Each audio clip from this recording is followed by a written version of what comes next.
গল্পের একদম শুরুতেই আমরা দেখি ডাক্তার সুজন একটা ভয়ঙ্কর শিকারী হাঙরকে নিয়ে এক্সপেরিমেন্ট করছে।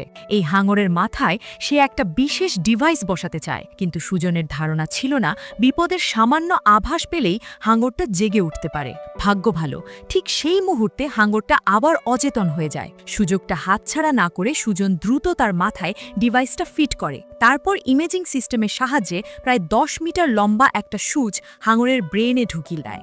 বাইরে থেকে হাঙরটা অচেতন মনে হলেও ভেতরে সে প্রচণ্ড ব্যথা অনুভব করছিল। কিছুক্ষণ পর সুজন হাঙরের মস্তিষ্ক থেকে মোল প্রোটিন বের করে নেয়। এরপর সেই প্রোটিন আলজাইমার রোগীদের ক্ষতিগ্রস্ত ব্রেন সেলের সাথে মিশিয়ে দেওয়া হয়। এখন সবাই স্ক্রিনের দিকে তাকিয়ে থাকে, কারণ যদি এই এক্সপেরিমেন্ট সফল হয় তাহলে লাখ লাখ রোগী নতুন জীবন পেতে পারে, আর এই টিমের জন্যও আসবে বিশাল লাভ। ঠিক সেই সময় প্রোটিন আর ব্রেন সেলের মধ্যে রিয়াকশন শুরু হয়, আর যেসব সেল ড্যামেজ হয়ে গিয়েছিল সেগুলো ধীরে ধীরে আবার জীবিত হতে থাকে। এই মুহূর্তটাই প্রমাণ করে দেয় তাদের রিসার্চ সত্যি সত্যি সফল হয়েছে। সাফল্যের উত্তেজনায় একজন সায়েন্টিস্ট সাথে সাথে সিগারেট ধরিয়ে ফেলে, কিন্তু বিপদটা আসে এখানেই। সে একদম নিশ্চিন্ত হয়ে হাঙরের কাছে চলে যায়, আর ঠিক তখনই সিগারেটের গন্ধ পেতেই হাঙরটা হঠাৎ জেগে ওঠে। 1 সেকেন্ডের মধ্যে সে লোকটার উপর ঝাঁপিয়ে পড়ে, আর সবার চোখের সামনে তার একটা হাত মুহূর্তে শরীর থেকে আলাদা হয়ে যায়। চারদিকে আতঙ্ক ছড়িয়ে পড়ে, কারণ হাঙরটা এখন পুরোপুরি বেকাবু। এদিকে হাঙরকে থামাতে কার্টার দ্রুত গ্লাস ভেঙে হারপুন গান বের করে নেয়, আর সুজন বুঝে যায় এত কষ্টে পাওয়া এই রিসার্চ রেজাল্ট নষ্ট হলে সব শেষ। তাই সে একটুও দেরি না করে সুইচ অন করে, তারপর হাঙরটাকে আবার গভীর পানিতে ছেড়ে দেয়। গল্পটা এখানেই আরও ভয়ঙ্কর হয়ে ওঠে, কারণ কেউ বুঝতেই পারেনি তারা কত বড় একটা ভুল করে ফেলেছে। ঘটনার পরপরই কার্টার টাওয়ারে যোগাযোগ করে কাছের মেডিকেল টিমকে ডাকায়, কারণ সবকিছুই ঘটেছিল গভীর সমুদ্রে বানানো সেই রিসার্চ সেন্টারের ভেতরে। বাইরে তখন ভয়ানক ঝড়, আর সবাই প্রথমবার প্রকৃতির আসল রূপ চোখের সামনে দেখে। এদিকে অতিরিক্ত রক্তক্ষরণে আহত সায়েন্টিস্টটার অবস্থা দ্রুত খারাপ হতে থাকে, কিন্তু আবহাওয়া এতটাই বাজে ছিল যে হেলিকপ্টার ল্যান্ড করতে পারছিল না। তাই স্টিলের কেবলের সাহায্যে তাকে ঝুলিয়ে মেডিকেল টিমের কাছে পৌঁছানোর ব্যবস্থা করা হয়। এরপর সবাই দ্রুত বেসের দিকে রওনা দেয়, কারণ তাদের ভয় ছিল বিশাল সমুদ্রের ঢেউ যে কোনো মুহূর্তে প্রাণঘাতী হয়ে উঠতে পারে। ভালো খবর হলো বাকিরা নিরাপদে বেসে পৌঁছে যায়, কিন্তু স্ট্রেচারে শোয়া লোকটার অবস্থা তখনও ক্রিটিক্যাল। ঠিক সেই সময়ই ঝড়ের ধাক্কায় ওপরে টেনে তোলার মেশিনটা হঠাৎ ফেল করে, আর 1 সেকেন্ডের মধ্যেই কোনো সাপোর্ট ছাড়াই সেই লোকটা কেবল সহ সোজা শার্কের ভরা সমুদ্রে পড়ে যায়। বেসে ফিরে সবাই যা দেখে তাতে রক্ত হিম হয়ে যায়। হাঙরটা তার শক্ত চোয়ালে কেবলটা কামড়ে ধরে আছে, আর সেই কেবল ধরে সে হেলিকপ্টারটাকে যেন খেলনার মতো টানাটানি করছে। কয়েক সেকেন্ডের মধ্যেই হেলিকপ্টারটা টাওয়ারের সাথে ধাক্কা খায়, তারপর বিশাল এক বিস্ফোরণে মুহূর্তে শেষ হয়ে যায়। গাছটা এত শক্তিশালী ছিল যে বেসের কয়েকটা অংশে আগুন ছড়িয়ে পড়ে। শুধু তাই না, তাদের পুরো সার্ভেলেন্স আর কমিউনিকেশন সিস্টেমও একদম ডাউন হয়ে যায়। সবাই যখন কন্ট্রোল প্যানেল নিয়ে ব্যস্ত, ঠিক তখনই রাসেল চোখের কোণে দেখে পানির ভেতর থেকে কিছু একটা তীব্র গতিতে তাদের দিকে আসছে। পরক্ষণেই সে বুঝে যায় ওই একই হাঙর তার মুখে চাপা আহত সঙ্গীকে নিয়ে সে সোজা কাঁচের দেয়ালের দিকে ছুটে আসছে। কাছে এসেই হাঙরটা লোকটাকে পুরো শক্তিতে গ্লাসের ওপর আছড়ে মারে, আর ঠিক পরের সেকেন্ডেই কাঁচে ফাটল ধরে যায়, যেন যে কোনো সময় সব ভেঙে পড়ে যাবে। মরতে থাকা সঙ্গী আর কাঁচে ফাটল দেখে সবার ভেতরের ভয় আরও ঘন হয়ে যায়। তারা ঠিক সরে যেতে যাচ্ছিল, এমন সময় আরেকটা দুর্ঘটনা সবকিছু উল্টে দেয়। সমুদ্রের পানি কাঁচ ভেঙে গর্জন করতে করতে ল্যাবের ভেতরে ঢুকে পড়ে। বরফ ঠান্ডা পানি যত বেশি করে ভেতরে ঢুকছে ততই সবার বুক ধরভর করে উঠছে। এই জায়গায় 1 সেকেন্ডও থাকলে মৃত্যু নিশ্চিত, সেটা সবাই বুঝে যায়। যান বাঁচাতে তারা দৌড়ে গিয়ে একটা সিক্রেট গেটের ভেতর ঢুকে পড়ে, কিন্তু বিপদ এখানেই থামে না। পানির চাপ এত ভয়ঙ্কর ছিল যে গেটটা বন্ধ করাই প্রায় অসম্ভব হয়ে যায়। কয়েকজন মিলে সর্বশক্তি দিয়ে ঠেলে টেনে শেষ পর্যন্ত কোনোভাবে গেটটা লক করে দেয়। এই মুহূর্তে অন্তত তারা বেঁচে আছে, কিন্তু আসল সমস্যা এখন শুরু। এত বড় ব্লাস্ট, তার ওপর ল্যাব ডুবে যাচ্ছে। এখন প্রশ্ন একটাই, এই ডিপ সি রিসার্চ বেস থেকে তারা বের হবে কিভাবে? ওপরের দিকে ওঠার যে একমাত্র সিঁড়ি ছিল সেটাও পানির নিচে হারিয়ে গেছে, আর সবার মাথায় আরেকটা আতঙ্ক ঘুরছে, এই দরজার ওপারে কি বিশাল কোনো হাঙর ওত পেতে আছে? কারণ আজ যে হাঙরটা তারা ছাড়িয়েছে সেটা আর স্বাভাবিক থাকেনি, এখন সে শিকার করছে, আর তাদের ঘ্রাণ সে একবার পেয়ে গেছে।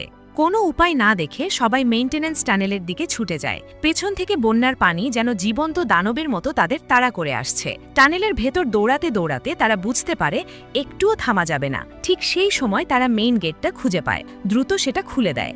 অন্তত একটা রাস্তা ক্লিয়ার হয়। কিন্তু ওপরের ফ্লোরে থাকা শেফের ভাগ্য আজ সাথে ছিল না। সে এখনও ওপরে আটকে, আর নিচে যে ভয়ঙ্কর ঘটনা ঘটছে সেটা তার জন্য আরও বড় বিপদের সংকেত হয়ে দাঁড়ায়। এদিকে ওপরের ফ্লোরে শেফ একা, আর তার পেছনে নিঃশব্দে এগিয়ে আসছে একটা ছোট কিন্তু ভয়ঙ্কর হাঙর। শেফ ওটা দেখে একদম জমে যায়। মুখটা ভয়েই ফ্যাকাশে হয়ে ওঠে। সে আর পেছনে তাকায় না, শুধু প্রাণপণে দৌড়ে পালায়। দৌড়াতে দৌড়াতে শেষমেশ কিচেনে ঢুকে পড়ে। এই মুহূর্তে মনে হয় সে বেঁচে গেছে, কিন্তু শেফ কোনো রিস্ক নেয় না। সে দ্রুত পাশে পড়ে থাকা একটা প্যান তুলে নেয়, যেন দরকার হলে কিছু একটা দিয়ে আঘাত করতে পারে। এরপর সে দেখে হাঙরটা সাময়িকভাবে অন্যদিকে ঘুরে গেছে। তখনই তার হাঁপাতে থাকা বুকটা একটু শান্ত হয়, কিন্তু সে জানে এখানে বেশি সময় দাঁড়িয়ে থাকা মানে বিপদ ডেকে আনা। তাই সে কিচেনের শেলফের দিকে ওঠার চেষ্টা করে, যাতে পানির লেভেল থেকে একটু ওপরে থাকা যায়। কিন্তু শেফের ভাগ্য আজ একদমই সহায় ছিল না। সে জানতো না হাঙরটা ইতিমধ্যে একদম কাছে চলে এসেছে। ঠিক যখন সে ওপরে উঠে যেতে চলেছে, তখনই তার পোষা টিয়া পাখিটা সামনে এসে পড়ে। শেফ ভয় পেয়ে যায়, হাতটা পিছলে যায়, আর সে আবার নিচে পড়ে যায়। তবুও সে হাল ছাড়ে না। শেফ টিয়াটাকে ফেলে যেতে পারে না, তাকে নিয়েই ওপরে উঠতে চায়। সে হাত বাড়িয়ে টিয়াকে ডাকতেই পরিস্থিতি আরও খারাপ হয়ে যায়। হাঙরটা হঠাৎ করে শেলফে জ্বলে ধাক্কা মারে। সেই ধাক্কায় শেলফ কেঁপে ওঠে, আর শেফ সোজা পানিতে ছিটকে পড়ে। এটা একেবারে প্রাণঘাতী মুহূর্ত, কারণ পানিতে পড়লেই হাঙরের সামনে সে একদম অসহায়। তখনই তার চোখে পড়ে কাছেই একটা ওভেন। বাঁচার জন্য সে দ্রুত সাঁতরে ওভেনের দিকে যায়, আর হাঙর পৌঁছানোর ঠিক আগ মুহূর্তে ওভেনের ভেতরে ঢুকে পড়ে। কিন্তু বিপদ এখানেও থামে না। হাঙরের ধাক্কায় ওভেনটা হঠাৎ অন হয়ে যায়, আর ভেতরে থাকা দাহ্য গ্যাস চারদিকে ছড়িয়ে পড়তে থাকে। শেফ বুঝে যায় এখন যদি বেরও হয় আগুনে পুড়ে মরতে হবে। বাঁচার শেষ চেষ্টা হিসেবে সে একটা কুড়াল দিয়ে ওপরের দিকে আঘাত করতে শুরু করে, যেন কোনোভাবে বের হওয়ার পথ তৈরি করা যায়। শেফ যখন কুড়াল দিয়ে একটা ছিদ্র করতে পারে, ঠিক তখনই সে দ্রুত ওভেনের উপর উঠে যায়। তারপর কোনো চিন্তা না করে সোজা লাফ দিয়ে পানিতে নামে, একদম হাঙরের পেছনে। শব্দ পেয়েই হাঙর ঘুরে তার দিকে আসে, আর ঠিক সেই মুহূর্তে শেফ পকেট থেকে লাইটার বের করে ওভেনের দিকেই ছুঁড়ে মারে। পরের সেকেন্ডেই বিশাল এক বিস্ফোরণ হয়, আর ওই ছোট হাঙরটা সেখানেই শেষ হয়ে যায়। একটা হাঙর মরল, কিন্তু বিস্ফোরণের ধাক্কা সবার মাথায় আরও বড় প্রশ্ন তুলে দেয়। একটা সাধারণ সামুদ্রিক প্রাণীর ভেতরে মানুষের উপর আক্রমণ করার এমন বুদ্ধি এলো কিভাবে? সে কেন নিজের শিকারকে কাঁচ ভাঙার অস্ত্রের মতো ব্যবহার করল? ঠিক তখনই ডাক্তার সুজন সত্যিটা বলে দেয়। প্রোটিন বের করার জন্য তারা হাঙরের ব্রেনে একটা ইল্লিগাল কেমিক্যাল ঢুকিয়েছিল, মানে বেআইনি রাস্তা। সেই কেমিক্যালের কারণে হাঙরের ব্রেইন অস্বাভাবিকভাবে বড় হয়ে যায়, আর তার ইন্টেলিজেন্স কয়েক গুণ বেড়ে যায়। কিন্তু এই উন্নতির সাথে সাথে ভয়ঙ্কর সাইড এফেক্টও হয়। হাঙরগুলো আগের চেয়ে অনেক বেশি স্মার্ট, অনেক বেশি শক্তিশালী হয়ে গেছে। কথাটা শুনে সবাই শকড, আবার অসহায়ও। তবুও এখন বাইরে বের হওয়ার রাস্তা খুঁজতে হবে, কারণ বেসটা ধীরে ধীরে ডুবে যাচ্ছে। তারা প্রথমে সাবমারিন দিয়ে পালানোর প্ল্যান করে, কিন্তু দ্রুতই জানা যায় ছোট হাঙরটাই আগেই সাবমারিনটা ধ্বংস করে দিয়েছে। এখন হাতে থাকে মাত্র দুইটা অপশন। এক, সাঁতরে প্রথম ফ্লোরের প্ল্যাটফর্মে পৌঁছাবে, তারপর সেখান থেকে লিফটে ওপরে ওঠার চেষ্টা করবে। কিন্তু এই পথে সামান্য ভুল মানেই মৃত্যু, কারণ চারদিকে হাঙরের হুমকি। দুই অপশনই ভয়াবহ, আর এই ভয়টা টিমের ভেতরে রাগ বাড়িয়ে দেয়। ঠিক তখনই রাসেল একটা নতুন প্রস্তাব দেয় ডাইভ করে বেরিয়ে যাওয়ার। কিন্তু মনে হয় হাঙরের কাছে এই প্ল্যানটা মোটেও পছন্দ হয়নি, কারণ হঠাৎ করে এক বিশাল হাঙর পানি থেকে লাফ দিয়ে উঠে আসে। এক ঝটকায় সে রাসেলকে তার শক্ত চোয়ালে চেপে ধরে, আর তাকে টেনে নিয়ে যায় গভীর পানির দিকে। এই দৃশ্য দেখে সবাই স্তব্ধ হয়ে যায়। মনে হতে থাকে হাঙরটা তাদের ড্রাইভ করে পালানোর অপশনও আগেই শেষ করে দিয়েছে। এখন তারা যেন ধীরে ধীরে ফাঁদে আটকে যাচ্ছে, আর প্রতিটা সেকেন্ডে সেই ফাঁদ আরও টাইট হচ্ছে। বাধ্য হয়ে সবাই সামনে থাকা গেটটা খুলে দেয়, কারণ তাদের মনে হয় এটাই হয়তো ওপরের দিকে যাওয়ার একমাত্র রাস্তা। কিন্তু কয়েক সেকেন্ডের মধ্যেই এয়ার প্রেশারের কারণে সমুদ্রের পানি লিফট শাফটের ভেতর গর্জন করতে করতে ঢুকতে শুরু করে। পরিস্থিতি বুঝে দুইজন মেম্বার নিজের জীবন বাজি রেখে কোনো মতে দরজাটা আবার বন্ধ করে দেয়। এইটুকুতে তারা বাঁচল ঠিকই, কিন্তু সামনে নতুন বিপদ অপেক্ষা করছিল। ওপরে লিফট এরিয়ায় আগের ব্লাস্টের কারণে আগুন লেগেছিল, আর রাখা জিনিসপত্র ফেটে ফেটে উড়ছিল। মানে ওপরের দিকটা আগুনে ঝলসে যাচ্ছে আর নিচে পানি উঠছে। ঠিক তখন দরজার ওপাশ থেকে হাঙরের তাণ্ডব শুরু হয়। সে বারবার দরজায় ধাক্কা মারছে, যেন যে কোনো মুহূর্তে ভেঙে ঢুকে পড়বে। অবস্থা খারাপ দেখে কার্টার দ্রুত সিদ্ধান্ত নেয় সে বাকিদের সামনে এগোতে বলে, আর নিজে ঝুঁকি নিয়ে -1 ফ্লোরের হ্যাচ খুলবে, যাতে পানির লেভেল একটু কন্ট্রোল করা যায়। কার্টারের সিদ্ধান্তটা তখন কাজে দেয়। সে হ্যাচটা খুলে দেয়, আর ঠিক সময় হাঙরের একটা আক্রমণ থেকেও বেঁচে যায়। সবাই একটু স্বস্তি পায়, মনে হয় এখন হয়তো এগোনো সম্ভব। কিন্তু এই গল্পে শান্তি বেশিক্ষণ টিকে না। হঠাৎ একটা ঢিলা স্ক্রুয়ের কারণে সিঁড়ির একটা অংশ ভেঙে নিচে পড়ে যায়। সৌভাগ্যক্রমে ভাঙা অংশটা অন্য পাশে আটকে যায়, তাই পুরোটা পড়ে যায়নি। তবুও ধাক্কায় একজন টিম মেম্বার ব্যালেন্স হারিয়ে সোজা পানিতে পড়ে যায়। কার্টার সাথে সাথে নিজেকে সামলায়, মেয়েটাকে বাঁচাতে হাত বাড়ায়, কিন্তু সে মাত্র 1 সেকেন্ড দেরি করে ফেলে। আর এই 1 সেকেন্ডই সব শেষ করে দেয়। সবার চোখের সামনেই হাঙরটা সেই নারীকে ঝাঁপিয়ে ধরে। কার্টার পুরো শক্তি দিয়ে টানার চেষ্টা করে, কিন্তু হাঙর তাকে এক ঝটকায় টেনে নেয় গভীর পানির দিকে। কয়েক মুহূর্তের মধ্যেই সে ঠান্ডা সমুদ্রের পানিতে হারিয়ে যায়। এই দৃশ্য আবার সবাইকে গভীর শকে ডুবিয়ে দেয়। সবচেয়ে খারাপ ব্যাপার হলো, তারা এখনও টপ ফ্লোর থেকে অনেক দূরে। ওপর থেকে দরজায় ভারী ভারী ধাক্কার শব্দ আসছে। মনে হচ্ছে হাঙরটা আগেই ওপরের দিকে উঠে গেছে। সবার মুখে পরিষ্কার ভয়, কেউ কারো দিকে তাকাতেও পারছে না। ঠিক তখনই সেখানে এসে পৌঁছায় শেফ, যার নিজের বেঁচে ফেরাটা যেন এই মুহূর্তে একটা অদ্ভুত আশ্চর্য। সে সাথে সাথে একটা কাপড় শুকানোর দড়ি ছুঁড়ে দেয়, আর সবাইকে ডুবতে ডুবতে ওপরের দিকে টেনে তোলে। এইবার আর কেউ থামে না, সবাই দ্রুত সামনে এগোতে থাকে।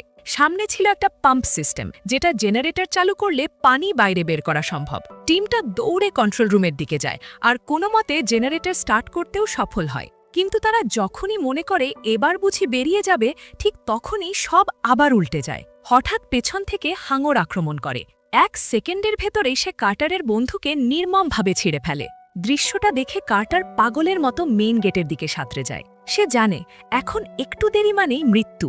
ভাগ্য ভালো, ঠিক হাঙরটা তাকে ধরার আগেই গেটটা খুলে যায়, আর একই সময় শেফও সেখানে এসে পৌঁছে।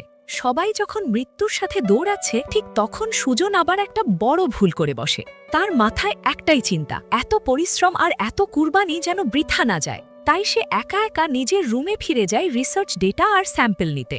সে চাবি দিয়ে লকার খোলে, তাড়াহুড়ো করে খোঁজে, তারপর দরকারি স্যাম্পল বের করে নেয়। কিন্তু এই তাড়াহুড়োই সে খেয়ালই করে না পেছনে পানিকে চিরে কিছু একটা তার দিকে এগিয়ে আসছে। প্রথমে যেটা ভেসে ওঠে সেটা একটা রিসার্চ মডেল, মানে পরীক্ষার জন্য বানানো নকল শার্কের মতো কিছু। সুজন এক মুহূর্ত স্বস্তি পায়, কিন্তু ঠিক পরের সেকেন্ডে পানির উপরিভাগে আরও বড় কিছু উঠে আসে। এবার সেটা নকল নয়, একদম আসল হাঙর। কোনো সতর্কতা ছাড়াই হাঙরটা সুজনকে টার্গেট করে হামলা করে বসে। সুজন পালাতে পারে না, কারণ বের হওয়ার রাস্তা কার্যত বন্ধ। বাধ্য হয়ে সে দ্রুত একটা শেলফের উপর উঠে পড়ে, নিজের ব্যালেন্স ধরে রাখার চেষ্টা করে। কিন্তু হুড়ুহুড়িতে তার মূল্যবান রিসার্চ ফাইলগুলো পানিতে পড়ে যায়। সুজনের চোখে আতঙ্ক, তবুও সে থামে না। সে 2 সেকেন্ড দাঁড়িয়ে থাকে, তারপর আবার নিচের দিকে ঝুঁকে পড়ে ফাইলগুলো তুলতে। আর ঠিক সেই সময় হাঙরটা আবার তার দিকে এগিয়ে আসে। এখন সুজনের মাথার ওপর যেন মৃত্যু ঘুরছে। ঠিক তখন তার চোখ পড়ে ওপরে ঝুলতে থাকা একটা জ্বলন্ত বাল্বের দিকে। আর এই মুহূর্তে তার মাথায় একটা ভয়ঙ্কর আইডিয়া চলে আসে, যেটা কাজ করলে সে বাঁচতে পারে, আর না হলে এখানেই সব শেষ। সুজনের মাথায় তখন একটাই প্ল্যান, হাই ভোল্টেজ কারেন্ট দিলে হাঙর মারা যেতে পারে। সে সাথে সাথে একটা তার খুলে নেয়, তারপর পরের আক্রমণের জন্য অপেক্ষা করতে থাকে। ঠিক যেই মুহূর্তে হাঙরটা ঝাঁপিয়ে পড়তে আসে, সুজন বিদ্যুতের তারটা সোজা তার মুখের ভেতর ঢুকিয়ে দেয়। প্রচণ্ড শক খেতে খেতে কয়েক সেকেন্ডের মধ্যেই সেই হাঙরটা ছটফট করে মারা যায়। কিন্তু পানি ভরে যাওয়া রিসার্চ ডেটা দেখে সুজনের বুকের ভেতর হু হু করে ওঠে। তার এখন প্রচণ্ড আফসোস হয়। সে বুঝে যায় শুরুতেই হাঙরকে ছেড়ে দেওয়া ছিল তার জীবনের সবচেয়ে বড় ভুল। কিন্তু এখন ভাবার সময় নেই, কারণ বাকি দুজনের সাথে সে আবার মুখোমুখি হয়, আর তাদের সামনে পরিস্থিতি আরও খারাপ। হাঙরের হামলায় কার্টার আর সুজনের সরাসরি বেরিয়ে যাওয়ার প্ল্যান ভেস্তে যায়। এখন বাঁচার একটাই রাস্তা, ইমার্জেন্সি এক্সিট। কিন্তু সমস্যা হলো দরজা খুললেই পানি ঝড়ের মতো ভেতরে ঢুকে পড়বে। তাই তারা আগেই ফায়ার এক্সটিংগুইশার প্রস্তুত করে রাখে, যাতে প্রেশার ব্যালেন্স করা যায়। তারপর তারা ইচ্ছা করেই রুমে পানি ঢুকতে দেয়। পানি যখন মাথার ওপর পর্যন্ত উঠে যায় তখনই তারা হ্যাচটা খুলে দেয়। বাইরে বেরিয়ে তিনজন একসাথে ফায়ার এক্সটিংগুইশার অন করে দেয়। মুহূর্তে অসংখ্য বুদবুদ চারদিকে ছড়িয়ে যায়, আর এই বুদবুদের আড়ালে হাঙরটা কনফিউজড হয়ে যায়, ঠিক বুঝতে পারে না তারা কোন দিকে। এই ট্রিকটাই কাজ করে। কোনোভাবে তিনজন অবশেষে পানির উপরিভাগে উঠে আসে, কিন্তু সুখের নিঃশ্বাস নেওয়ার আগেই আবার আঘাত। হাঙরটা হঠাৎ শেফকে ছাপিয়ে ধরে আর তাকে কয়েক মিটার দূরে টেনে নিয়ে যায়। দৃষ্টাটা দেখে মনে হয় শেফ এবার শেষ, কিন্তু শেফ হার মানে না। সে গলায় ঝুলানো ক্রসটা বের করে, তারপর সর্বশক্তি দিয়ে হাঙরের চোখে আঘাত করতে থাকে। কয়েকটা আঘাতের পর হাঙরটা একটু ঢিলে দেয়, আর শেফ আবারও মৃত্যুর মুখ থেকে বেরিয়ে আসে। এটা দেখে কাটার আর সুজন দুজনেই স্তব্ধ। কাটার আবার পানিতে লাফ দেয় শেফকে টেনে আনার জন্য, আর শেফ কোনোভাবে ভাঙা মাটির টুকরো মাছার মতো কিছুর ওপর উঠে বসে। সুজন দ্রুত তার ক্ষতে ব্যান্ডেজ বেঁধে দেয়, যাতে অতিরিক্ত রক্তক্ষরণ আপাতত থেমে যায়।